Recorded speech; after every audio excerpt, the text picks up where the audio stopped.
कि 160 साल पुराने कानूनों को समाप्त कर नरेंद्र मोदी जी जो नए 3 कानून लाए हैं, इससे किसी भी एफआईआर देश भर में 2027 के बाद होगी। पूरी व्यवस्था लागू होते होते 2 साल और लगेंगे, परंतु 2027 के बाद जो भी एफआईआर होगी, इसको 3 साल के अंदर ही सुप्रीम कोर्ट तक न्याय देने की व्यवस्था इस कानून से हो जाएगी। पूरे देश में कोई किसी के भी साथ अन्याय होता है तो वो कोर्ट में जाना पसंद नहीं करता है। हमारी न्यायिक व्यवस्था की छवि न्याय समय पर न मिले ऐसी बनी है, और मैं विश्वास के साथ राजस्थान की जनता को बताने आया हूं कि 3 आपराधिक न्याय प्रणाली के कानून आपको समय पर सुलभ तरीके से, सरलता से न्याय देने का काम करेंगे। मोदी जी ने ईज ऑफ लिविंग के लिए ढेर सारे परिवर्तन किए हैं, परंतु इसके साथ ही ये कानूनों के अमल के साथ ही ईज ऑफ जस्टिस के लिए भी बहुत बड़ा परिवर्तन होगा।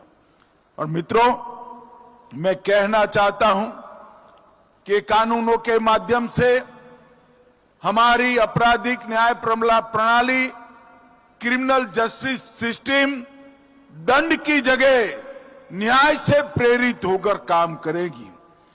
पूरे देश में इसका सटीक क्रियान्वयन हो चुका है और इसका गृह मंत्रालय भारत सरकार के माध्यम से सभी राज्यों को सहायता और फॉलोअप करने के लिए भी मार्गदर्शन मिल रहा है। यहां डीजीपी साहब बैठे हैं राजस्थान के। राजस्थान वालों को मालूम नहीं है कि ये यहां आने से पहले इसी कानून के इम्प्लीमेंटेशन के साथ जुड़े थे। श्री राजीव शर्मा का बहुत बड़ा योगदान है इस कानूनों को पूरे देश में लागू करने के लिए। और मित्रों, ये कानून जब संसद में पास हुए, एक बहुत वरिष्ठ अधिवक्ता का मुझे फोन आया था। कितने सालों से मैं न्याय दिलाने का काम करता हूं, मगर अंग्रेजों द्वारा बनाए हुए, अंग्रेजों के पार्लियामेंट में पारित हुए और अंग्रेजी शासन बचाने के लिए बने हुए कानून की जगह भारतीयों ने बनाए हुए, भारतीय संसद में पारित हुए और भारतीयों को न्याय दिलाने वाले कानून की ये शुरुआत एक ऐतिहासिक बात है। और मित्रों, इससे एक लंबी हमने चर्चा की प्रक्रिया की। 3200 से अधिक सुझाव कई जगह से आए। 42 सांसद, अनगिनत आईपीएस अफसर, हाई कोर्ट, सुप्रीम कोर्ट के अधिवक्ता, जज साहब, कई लोगों के सुझाव per day to day consider कर मीटिंगें कर लगभग 3 साल की लंबी प्रक्रिया के बाद ये कानून बने हैं। ये कानून में महिलाओं और बच्चों के खिलाफ अपराधों के लिए अलग चैप्टर दिया है। एफआईआर और 0 एफआईआर का प्रावधान किया है। सभी जब्ती की वीडियोग्राफी अनिवार्य कर दी है और 7 साल से ज्यादा सजा जिसमें है, ऐसे हर अपराध के लिए फॉरेंसिक जांच को हमने कंपलसरी किया।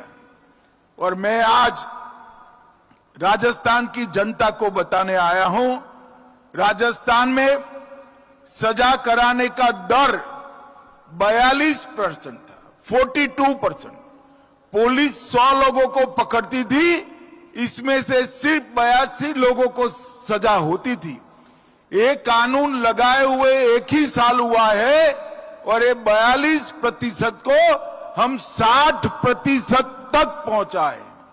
और मित्रों, मैं आपको विश्वास दिलाता हूं, जब इसका संपूर्ण इंप्लीमेंटेशन हो जाएगा, ये 60% से भी बढ़कर 90% तक सजा का दर जाएगा। ये सभी प्रकार के वैज्ञानिक प्रावधान इस कानूनों में किए हैं। इस कानून के सुचारू इंप्लीमेंटेशन के लिए हमने दूरदर्शिता के साथ 2020 में ही नेशनल फॉरेंसिक साइंस यूनिवर्सिटी बना दी थी और इसकी देश भर में धीरे धीरे एफिलेटेड कॉलेजेस खोलकर एक नया कार्यबल, वैज्ञानिक जांच करने वाले युवाओं का कार्यबल हम बना रहे हैं। इन नई संहिताओं में आतंकवाद, मॉब लिंचिंग, संगठित अपराध और डिजिटल अपराध की व्याख्या भी हमारी न्याय प्रणाली में पहली बार की है। और इस कानून में कुल मिलाकर 29 से ज्यादा जगहों पर समय की मर्यादा तय की। 90 दिन में ही पीड़ित को अपडेट देना है, 14 दिन में पुलिस रिपोर्ट की आपूर्ति पीड़ित को कर देना है, 60 दिन में और 90 दिन में चार्जशीट कर देना है। अगर कोई देश छोड़कर जाता है या कानून की शरण में नहीं आता है तो ट्रायल इन एब्सेंशिया, इनकी अनुपस्थिति में ट्रायल कर सजा कराने का प्रावधान भी हमने किया है। इसके साथ साथ डायरेक्टर प्रोसिक्यूशन, इसकी भी स्थापना की है। मित्रों, ये जो बदलाव है एक प्रकार से ऐतिहासिक बदलाव है। मैं विश्वास के साथ कह रहा हूं, ये जो रिफॉर्म आया है वो 21वीं शताब्दी का सबसे बड़ा रिफॉर्म हमारे 3 क्रिमिनल जस्टिस कानूनों को आगे लागू करना है।